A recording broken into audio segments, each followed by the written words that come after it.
High friends, hi this is Abuli. Welcome back to my YouTube channel study with Abuli. Friends, आपण या चॅनलला class 8चा subject science start केलेला आहे आणि सब्जेक्ट सायन्सचा चॅप्टर फर्स्टची आपण स्टार्टिंग केलेली आहे, living world and classification of microbes. आणि याचे आपण काही टॉपिकसुद्धा बघितलेले आहे. आजच्या ह्या व्हिडिओमध्ये आपण चॅप्टर फर्स्टचा न्यू अँड इंटरेस्टिंग टॉपिक बघत आहोत, क्लासिफिकेशन ऑफ लिव्हिंग ऑर्गॅनिझम. आजचा हा टॉपिक आपण डिटेलमध्ये घेणार आहोत. Friends, watch this video till the end, तुम्हाला नक्की आवडेल. आणि भरपूर सगळे टॉपिक्स आपण ह्या चॅनलवर घेतलेले आहेत. त्याची लिंक बघायची असेल तर डिस्क्रिप्शन बॉक्स चेक करा. And without wasting any more time, let's start our video.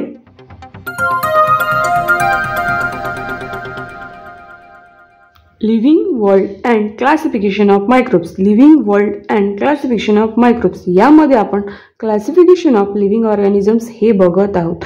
आता हे लिव्हिंग ऑर्गॅनिझमचं क्लासिफिकेशन कशाच्या बेसवर यूज केलेलं आहे, विटाकरणी, आणि क्रायटेरिया काय ठेवला आहे त्याचा आपण बघत आहोत. फर्स्ट क्रायटेरिया आहे complexity of cell structure. Cell असतो आणि सेलला काय असतो, न्यूक्लियस. हा न्यूक्लियस कसा आहे, आता काही जे लिव्हिंग ऑर्गॅनिझम आहे त्यांचा न्यूक्लियस काय वेल आहे आणि काही यांचा नॉट वेल आहे. म्हणजे त्याचा जो कोर कन्सेप्ट आहे, लिव्हिंग ऑर्गॅनिझमचा न्यूक्लियस चांगला आणि कायांचा नाही, म्हणजे वेल डिफाईन्ड नाही. अशावरून त्यांनी त्याचे 2 पार्ट्स केलेले आहेत. एक आहे प्रोकॅरियोट्स आणि दुसरा आहे यूकॅरियोट्स. म्हणजेच काय तर प्रोकॅरियोट्स आणि यूकॅरियोट्स म्हणजेच काय, याचा न्यूक्लियस प्रोकॅरियोट्स म्हणजे नॉट वेल डिफाईन्ड, नॉट, आणि याचा वेल आहे. तो फर्स्ट त्यांनी प्रोकॅरियोट्स आणि यूकॅरियोट्स मध्ये लिव्हिंग ऑर्गॅनिझमला डिवाइड केलं. आफ्टर दॅट त्यांनी कोणता क्रायटेरिया यूज केला ते बघूया.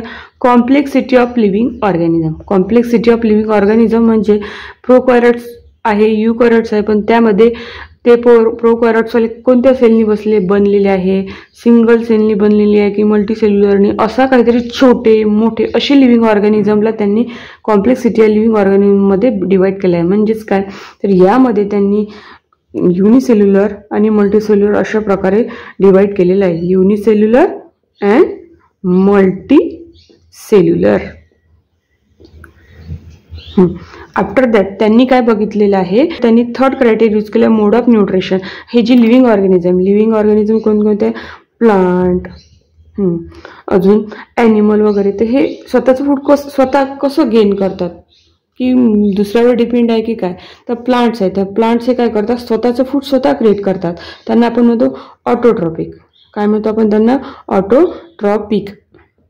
म्हणजे कसं घेतात, स्वतःचं फूड कसं स्वतः तयार करतात, तर फोटोसिंथेसिसची जी प्रोसेस आहे त्या प्रोसेसनुसार ते काय करतात, स्वतःचं फूड स्वतः क्रिएट करतात. त्यानंतर येते फंगी. फंगी माहिती आहे, तर फंगी तुम्हाला सगळ्यांना माहिती आहे, ब्रेडवर असते, कुजलेल्या अन्नपदार्थावर असते. तर ते कसं स्वतःचं फूड, म्हणजे ती ग्रो कशी होते, त्यालाच आपण सॅप्रोट्रॉपिक म्हणतो. सॅप्रोट्रॉपिक म्हणजे दुसऱ्या अन्नपदार्थावर अवलंबून असते, कुजलेल्या अन्नपदार्थावर सॅप्रोट्रॉपिक. तिथून कुजलेल्या अन्नपदार्थावर तिथून काय करते, ते स्वतःचं फूड गेन करते, मिळवते, दुसऱ्या अन्नपदार्थावर ते डिपेंड असते. ते म्हणजे ॲब्सॉर्प्शन म्हणजे दुसऱ्या याच्यावरून ते घेते फूड. त्यानंतर आहे ॲनिमल्स. ते ॲनिमल्स काय करते, हे ॲनिमल्सला आपण म्हणतो हेटेरोट्रॉपिक. का बरं, कारण की ते सर्वस्वी ते कशावर डिपेंड असते, दुसऱ्या लिव्हिंग ऑर्गॅनिझमवर. ते डिड लिव्हिंग ऑर्गॅनिझम यूज करत नाही स्वतःसाठी, ते फ्रेश अदर ॲनिमल्स किंवा प्लांट्स, त्यांना फूड ते कशापासून घेते, तर अदर ॲनिमलपासून किंवा अदर ॲनिमलला खाऊन किंवा प्लांट्सपासून. बघा, मोड ऑफ न्यूट्रिशनमध्ये बघितलं, प्लांट, फंगी, ॲनिमल कसे फूड गेन करतात, म्हणजे त्यांना नेमकं काय, कसे काय, तर प्लांट्स हे ऑटोट्रॉपिक आहे, स्वतःचं फूड स्वतः गेन करतात फोटोसिंथेसिस थ्रू. त्यानंतर आहे फंगी काय, सॅप्रोट्रॉपिक, म्हणजे स्वतः फूड कसं गेन करतात, त्यांना फूड कसं मिळते, तर हे काय करतात, कुजलेल्या अन्नपदार्थावर डिपेंड असतात, त्यातून ते ॲब्सॉर्ब करून स्वतःचं फूड गेन करतात. ॲनिमल्स हेटेरोट्रॉपिक, हे सर्वस्वी काय असतात, अदर ॲनिमलवर, अदर प्लांटवर डिपेंड असतात स्वतःचं फूड घेण्यासाठी. लाईफस्टाईल म्हणजे प्लांट्स. बघा, प्लांटची लाईफस्टाईल कशी आहे, प्लांट्सला म्हणतो आपण प्रोड्युसर म्हणजे काय, ते स्वतःचं फूड स्वतः ग्रेन करतात, कशावरही डिपेंड राहत नाही. म्हणजे लिव्हिंग ऑर्गॅनिझम मधल्या प्लांटची लाईफस्टाईल कशी आहे, तर ते स्वतःचं फूड स्वतः गेन करतात. आता ॲनिमल्स असतात. आता हे ॲनिमल्स काय, तर ॲनिमल्सला त्यांनी म्हटलं लाईफस्टाईलमध्ये कन्झ्युमर, म्हणजे ते खर्च करतात, फूड घेतात, पण ते डिस्ट्रॉय सुद्धा करतात. फंगी, हे फंगी काय म्हणताय, फंगी जे आहे, फंगीला त्यांनी लाईफस्टाईलमध्ये डिकम्पोजर म्हटलेलं आहे. हे कुजलेल्या अन्नपदार्थावर राहणारे, त्याच्यावरच ते स्वतः डिपेंड असतात. त्यानंतर फिफ्थ आहे फायलोजेनेटिक रिलेशनशिप. म्हणजे काय, प्रोकॅरियोटिक असतात. प्रोकॅरियोट्सला आपण प्रोकॅरियोटिक म्हणू शकतो, प्रोकॅरियोटिक टू युकॅरियोटिक. म्हणजे जर एखादा न्यूक्लियस वेल डिफाईन्ड नसेल तर तो वेल डिफाईन्ड होऊन त्याचं युकॅरियोटमध्ये सुद्धा कन्वर्ट केल्या जातात. म्हणजे युकॅरियोटमध्ये तो कन्वर्ट होतो, त्याचं रूपांतर होऊ शकतो. म्हणजे युनिसेल्युलर असेल, छोटा असेल तर तो मोठा सुद्धा बनू शकतो, म्हणजेच मल्टीसेल्युलर. बघा क्रायटेरिया, विटाकरणी कोणता क्रायटेरिया ठरवलं होतं हे जाणून घेऊया. बघा, फर्स्ट क्रायटेरिया होता कॉम्प्लेक्सिटी ऑफ सेल स्ट्रक्चर, त्यामध्ये त्यांनी घेतलेलं होतं प्रोकॅरियोट्स, युकॅरियोट्स. सेकंड क्रायटेरिया आहे कॉम्प्लेक्सिटी ऑफ लिव्हिंग ऑर्गॅनिझम्स, त्यामध्ये युनिसेल्युलर, मल्टीसेल्युलर हे डिवाइड केलं. तर mode of nutrition, plants, fungi, animals कसे फूड गेन करतात हे दाखवलेलं आहे. फोर्थ क्रायटेरिया आहे लाईफस्टाईल, प्लांट कसं आहे, ॲनिमल्स कसे जगतात, फंगी कसे जगतात, हे लाईफस्टाईलमध्ये त्यांनी बघितलेलं आहे. फायलोजेनेटिक रिलेशन म्हणजे एखादा न्यूक्लियस वेल डिफाईन्ड नसेल तर तो वेल डिफाईन्ड कसा होऊ शकतो, म्हणजे प्रोकॅरियोटिक टू युकॅरियोटिक कसा जातो, युनिसेल्युलर असेल तर मल्टीसेल्युलर कसा जातो. बघा, आपण एवढं बघितलेलं आहे. ह्यानंतर आपण चार्ट बघूया. बघा, चार्ट बघूया. लिव्हिंग ऑर्गॅनिझम, बघा लिव्हिंग ऑर्गॅनिझमचे 2 टाईप्स आहेत. प्रोकॅरियोट्स, असे लिव्हिंग ऑर्गॅनिझम की त्याचा न्यूक्लियस वेल डिफाईन्ड नाही, आणि युकॅरियोट्स म्हणजे त्याचा न्यूक्लियस छान आहे, वेल डिफाईन्ड आहे, म्हणजे यामध्ये ॲनिमल ग्रो होऊ शकतात. तर प्रोकॅरियोट्समध्ये काय येते, तर प्रोकॅरियोट्समध्ये युनिसेल्युलर किंवा मल्टीसेल्युलर, ज्यांचं न्यूक्लियसच वेल डिफाईन्ड नाही, तर त्यामध्ये युनिसेल्युलरच येतात. युनिसेल्युलर. युकॅरियोट्समध्ये न्यूक्लियस वेल डिफाईन्ड आहे, याचा अर्थ यामध्ये 2 टाईप्स येतील. युनिसेल्युलर, छोटे पण लिव्हिंग ऑर्गॅनिझम की ज्यांचा न्यूक्लियस वेल डिफाईन्ड आहे, आणि मोठे पण मल्टीसेल्युलर.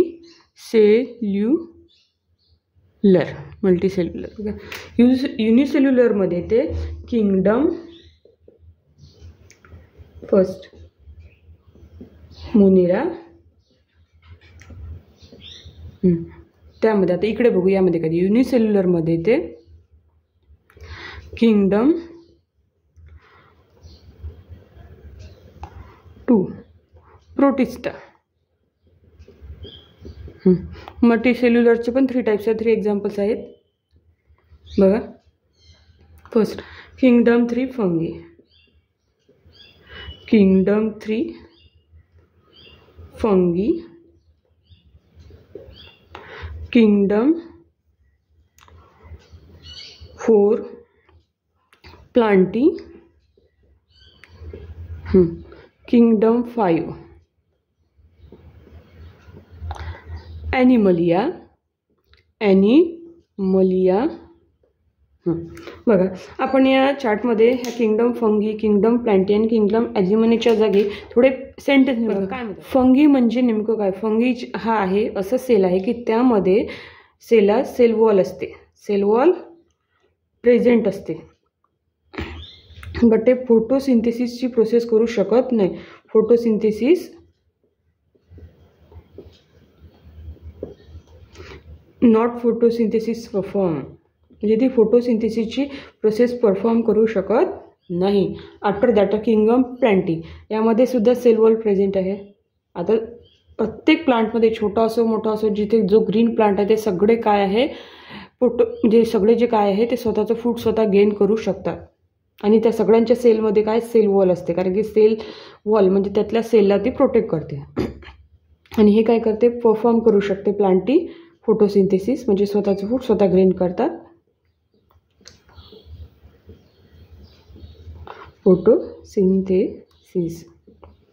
आता किंगडम ॲनिमलिया काय, नो सेल वॉल, म्हणजे याच्यामध्ये सेल वॉल नाही आहे. ज्या लिव्हिंग ऑर्गॅनिझमच्या सेलमध्ये सेल वॉल नाही आहे ते लिव्हिंग ऑर्गॅनिझम स्वतःचं फूड स्वतः क्रिएट करू शकत नाही. ते सर्वस्वी त्याच्या फूडसाठी इतरांवर डिपेंड असतात. बघा चार्ट बघितलेला आहे आपण लिव्हिंग ऑर्गॅनिझमचा. प्रोकॅरियोट्स, युकॅरियोट्स. प्रोकॅरियोटमध्ये युनिसेल्युलर, त्यामध्ये किंगडम फर्स्ट मोनेरा. युकॅरियोट्समध्ये आहे युनिसेल्युलर, मल्टीसेल्युलर. युनिसेल्युलरमध्ये आहे किंगडम 2 प्रोटिस्टा. मल्टीसेल्युलरमध्ये 3 आहे kingdom 3 fungi, kingdom 4 plantae, kingdom 5 animalia. Kingdom 3 फंगीमध्ये काय सेल वॉल प्रेझेंट आहे, पण ते स्वतःचं फूड स्वतः ग्रेन करू शकत नाही. फोटोसिंथेसिसची प्रोसेस परफॉर्म करू शकत नाही कारण की तिथे ग्रीन सबस्टन्स प्रेझेंट नाही आहे. आता बघा किंगडम 4 प्लांटी, त्यामध्ये सेल वॉल प्रेझेंट आहे, ते ग्रीन आहे आणि त्यातल्या सेलला सेल वॉल प्रेझेंट आहे म्हणजे ते सेल वॉल त्या सेलला प्रोटेक्ट करते, म्हणजे ते फोटोसिंथेसिसची प्रोसेस होत आहे. किंगडम 5 ॲनिमल आहे, यामध्ये सेलला सेल वॉल नाही आहे, म्हणजे हे जे ॲनिमल आहे यामध्ये सेलला सेल वॉल नाही आहे, म्हणजे हे फोटोसिंथेसिसची प्रोसेस परफॉर्म करू शकत नाही.